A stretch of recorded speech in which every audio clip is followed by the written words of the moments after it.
or have completed the series.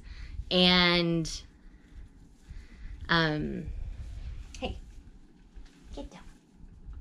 My cat has decided right now that he wants to try to climb my tree. Say hi.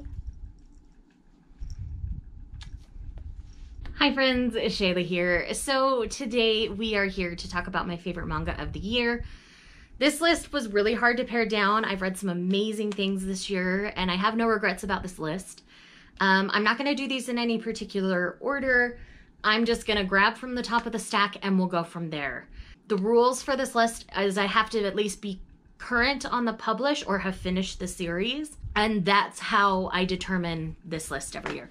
I believe I started everything this year except for 2, but they became much bigger players this year, which is why they made this list. So I'll probably talk about those first and then we'll go into the stuff that I actually started in 2020. But I am current on all of these publishes. So the first one's a pretty obvious one if you've spent any time around my channel at all this year, and that is Haikyuu. Haikyuu has very much become an obsession almost for me this year. I never thought I would care so much about 12 teenage boys playing volleyball in my life. For those of you who are unfamiliar with Haikyuu, I'm going to go ahead and sum up a little bit.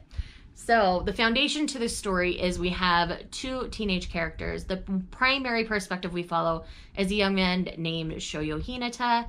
Hinata sees a high schooler of a short height flying in the air playing volleyball as the ace spiker on his team at nationals. And he wants to do everything in his power to be like this teenager who was nicknamed the Tiny Giant or Little Giant, depending on the translation you're looking at. And through that, Hinata found a love for volleyball. He tried really hard. His school didn't really have a team, but he scrounged up enough friends and people who wanted to play to go to a match. At this match, he meets our other protagonist, Tobio Kageyama. Kageyama is at a very elite volleyball school. He's very naturally talented, has been playing basically his entire life, and is very gifted at the sport. So when they're across the net from each other, obviously things don't go well for Hinata, and his goal is to get to high school, go to Kurasuno, and beat Tobio Kageyama. But what he doesn't know is they end up at the same high school. So in this series, we follow them for that first year, and then we get a time skip to all of our characters as adults. This story is beautifully woven, beautifully crafted. It ends on a beautiful note. I was really happy with the way everything concluded. Anything we get from this mangaka in the future, I will definitely be picking up. The art style isn't most people's favorite, but I still really enjoy it and enjoy the flow of the story the most, and it's beautifully done. There is an anime, and it's 4 seasons deep officially now, so you're welcome to try that. I've really been loving it. Both the Japanese and the English dubs are great to me. I enjoy watching both, so definitely check out the series. Next on the list is the other one that I didn't technically start this year, but I fell even more in love with this year, and that is Sacrificial Princess and the King of Beasts. This is a series that is so underrated and probably the most underrated title on this list of mine this year, but it's one that I am so passionate about because I love it so very much. In this series, we're following a young woman named Seraphi. Seraphi has been raised her entire life to become the human sacrifice to the King of Beasts.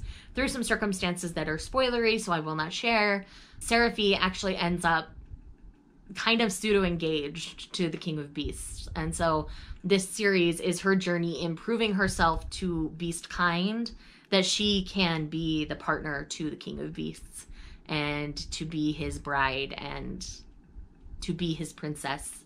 And it's amazing. I absolutely love and adore this series. You care not only about our main 2 characters, the King of Beasts and Seraphi, but you also care about the side characters that they meet along the way and the people within the kingdom as you go along.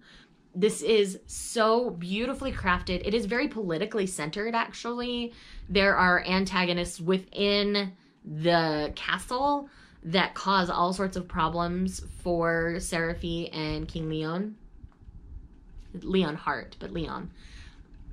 And I love this series. I really do. If you love things like Yona or you even like Beauty and the Beast kind of stories, I would recommend checking this one out because I really think you'll enjoy it. I can understand why someone would put this down after the first volume though. So give it a good like 3-volume try. And if you're not enjoying it after the 3rd volume, you can definitely put it away and I wouldn't say anything about it. But I think this is worth at least a 3-volume try. I'm madly in love with it. It's currently 11 volumes deep. Next up, we have An Incurable Case of Love by Maki and Joji. This is an adult josei romance manga featuring a young woman named Nanase Sakura. As a teenager, well, as a young woman, I should say, she sees Dr. Tendo rescue someone on the street. I can't remember if it's her grandmother or just an elderly person on the street. That detail always gets foggy for me. But after that, she wants to become a nurse so that she can work with Dr. Tendo. So when she gets to the hospital that Dr. Tendo works at and gets in his department, she learns that Dr. Tendo is actually a grumpy curmudgeon-y man and doesn't even remember her. So this is all about her learning who Dr. Tendo really is and them getting to know one another and entering a romantic relationship. I really love the series. It's going to be 7 volumes in total, but 5 volumes have come out this year and we've still got 2 more to go. We're at the interloper stage in the series, so it's slightly frustrating, but I still love this series as a whole and really enjoy the art, so highly recommend. Yes, sir. What do you want, sir? Come here. Come here. No? You're just gonna lay there? Okay, you lay there. Next up on the list is Love Me, Love Me Not by Iyosaki Saka. This is the same mangaka that does Ao Horror Ride, which also finished this year. When it comes to this series, it's kind of complicated to explain. Essentially what we're doing is we're following 4 friends, 2 girls and 2 boys. One of the girls and one of the boys are actually step siblings, and then the other 2 are childhood friends. So it's kind of this messy love square kind of situation. There's a lot going on here, and I don't really want to spoil anything, so I'm going to leave it at that for description on the actual story happening here. But what's going on is this is a beautiful depiction of female friendship and how little things can get in the way, especially as teens. Silly things like boys or crushes or small misunderstandings about how someone interprets feelings because we all interpret them differently. And this is beautiful. It's beautifully done. The guys are really becoming like really good friends the further into the series we get. So I'm really enjoying the dynamic overall of this series. And the art is beautiful. There are some tropes in here that people aren't going to love, but honestly, they put a lot of those tropes to rest. Those are not endgame tropes, at least by volume 6. But I really honestly love this so very much. Highly recommend the series. What am I saying? I highly recommend all of these. Next up is probably the one series this year that I've gotten the most people to read and the most people to scream at me at because they read it, and that is Prince Freya. I love this political fantasy series. This is a great mashup of mostly Yona of the Dawn with a little bit of Requiem of the Rose King put in here. So in this series, we're following a young woman named Freya. Freya is a girl from the country. She has 2 best friends that are brothers, and they come from the capital to come and get Freya to have her... Yes, sir? Can I help you, sir? Come here. You just want my attention so bad? Come here. You want me to go and do something for you. Well, I'm not doing that right now. Anyways, these 2 friends come back and they recruit her essentially to come and take the prince's place because the prince is dying of poison, but the kingdom will fall apart if the prince actually dies. So even though he actually dies, Freya is there acting as the prince, and it is amazing. It is pretty ruthless. People die and stay dead. There are people screaming at me at the end of every volume of this series, but I honestly love it so very much. So again, if you love things like Yona, really give Prince Freya a try. It definitely has a darker edge to it, a little more like Requiem of the Rose King, a little more ruthless. It is very like warring country, politically centered. So I definitely have to give you all those caveats. And I have cried in every volume of this series so far. And I have read volume 4 already, which comes out in January. So this is amazing. I promise. Like, give it a try. Yes, but do not read volume 2 without having volume 3 handy, because you will want to immediately pick it up. And I have to caveat the series with that, because otherwise you'll be mad at me. So read volume 2 and 3 together. There are 3 physically out. Volume 4 comes out in January. I'm so excited for more people to come and scream at me about Prince Freya.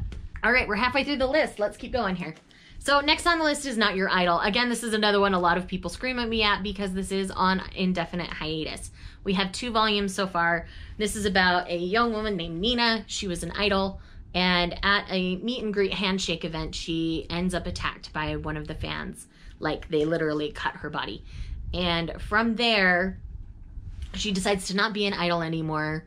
She doesn't look cute anymore. She cuts off all her hair, pulls what I like to call a Haruhi Fujioka, where she looks very manly, dresses in guys' clothes, those kinds of things, and transfers to a different district in Japan and is trying to live a quiet life there. One of her classmates ends up finding out who she is, and his sister is a big fan of hers, and from there they end up engaging in a friendship. There's a lot of suspense because her attacker has not been caught. So that's kind of this other story that's going on, is the attacker starting to surface again because they seem to have found her. And it's just really, really interesting. I really, really enjoy this series a whole lot. So if you like a good suspense, definitely try it out. I'm going to put out a trigger warning for the 2nd volume. There are some things that happen in it that are not okay, and so I really they're definitely, I believe I put the trigger in my Goodreads review. If not, I'll go back and add it before you guys see this video. So the trigger is there. My Goodreads is always linked down below, so you can check that out. Another series I've gotten so many people to read, even in the romance community, I've gotten people to read this one, and that is Fire in His Fingertips. This is probably the best smutty time I've had this year. In this one, we're following 2 childhood friends, Rio and Soma, and Rio continues to set Soma up on like mixer dates because he keeps asking her to, but Soma always tends to linger around Rio. There's a fire at her apartment complex, so she follows all of Soma's tips, starts making a lot of loud noise, and then all of a sudden it stops. Soma ends up being the one to rescue her, and he was afraid she was dead because she stopped making noise. Anyways, from there, she doesn't have anywhere to stay, and he's like, well, you can come stay at my place. And the smexy things start to happen from there. I love this series so much. It does have that trope of a Japanese woman saying no when she means yes. That is a cultural thing. Women aren't supposed to want sex in Japan. So it's kind of this consent, non-consent kind of situation. And I know that makes some people uncomfy. So I like to warn them of that before they go into this. But I seriously love this series so much. It has 2 volumes out so far. And I will continue to buy every volume I can get my hands on of this series because, man, it's a good time. I would show you the art, but literally it is so much sexy times, and it's basically hentai for women, so you see all the body parts that, yeah, we're not going to do that. All right, up next on this list, we have Blue Flag by Kaito. Blue Flag is definitely one of the most emotionally moving series that I've been reading this year. Blue Flag is about 4 teenagers exploring love and sexuality and romantic relationships and friendships and all of those kinds of dynamics. So we have Taichi in the middle here. Taichi is best friends with Toma. And Toma is kind of like this athlete, big popular guy at school. And then we've got Futaba here. Futaba has a big crush on Toma. So she makes friends with Taichi to learn more about Toma so that she can possibly have a romantic situation with Toma. But what Futaba doesn't know is that Toma has feelings for Taichi. And there's another character in this series as well. They're not on the cover at all, but it's one of Futaba's best friends has romantic feelings for Futaba. So it's kind of this big, like, messy love square with all different types of relationships. And it's really, really interesting to read and see the decisions that these teens are making and exploring as they figure out their sexuality and what they want in a partner and things like that. It is beautiful. It's emotional. I absolutely love and adore this series, and I don't think I will ever stop loving it because, man, this series just means a whole lot to me. I think it's really important to see how people explore those kinds of things. Next up, we have one of the most adorable series that I read all year, and that is My Androgynous Boyfriend. So this is by Tomoko, and in this one, we're following two people who have been dating for a very long time. We have Meguru and we have Wako. So Meguru is this beautiful man on the front who gives off all the Park Jimin vibes, and he just loves to be pretty and dress up nice. He's a model, and he just has, he's like an influencer and a model. Like he's just beautiful. And Wako is his biggest fan. And I absolutely love and adore them. And they are just couple goals. And it does explore androgyny. Some of my friends have said they feel like the story gets a little messy as it gets in further, but it's very slice of life, just to look at their life. So all the things are going on, and there is a lot of discussion about all of the important things you would want in a title called My Androgynous Boyfriend. But like this panel right here is one of my favorite panels I've seen all year. It's just talking about how Meguru's gonna cut the carrots into hearts for the hot pot because he loves Wako so much. And I love them so very much. And I highly recommend checking out the series. It is slow paced, not lots of action. It's just a look at their life, and it's beautiful, and I love it. And I love that Wako's his biggest fan. And then last but not least is another series that I have gotten so many people to read this year, and I love with my whole heart and soul that y'all knew it was going to be on this list, and that is Sweat and Soap, The Glory of Sweat and Soap. This is probably, outside of maybe Fire in His Fingertips, the hardest sell on this list, just from descriptions. But let's go. So in this one, we're following Asako. Asako is living her dream, working at a place called Lila Drop. Lila Drop is kind of like this body care fragrance kind of company. Kind of like a Bath and Body Works, I like to think of it as. So she has always been self-conscious of her body odor. And so Lila Drop are the only products that like mask her odor in a way that she's comfortable with.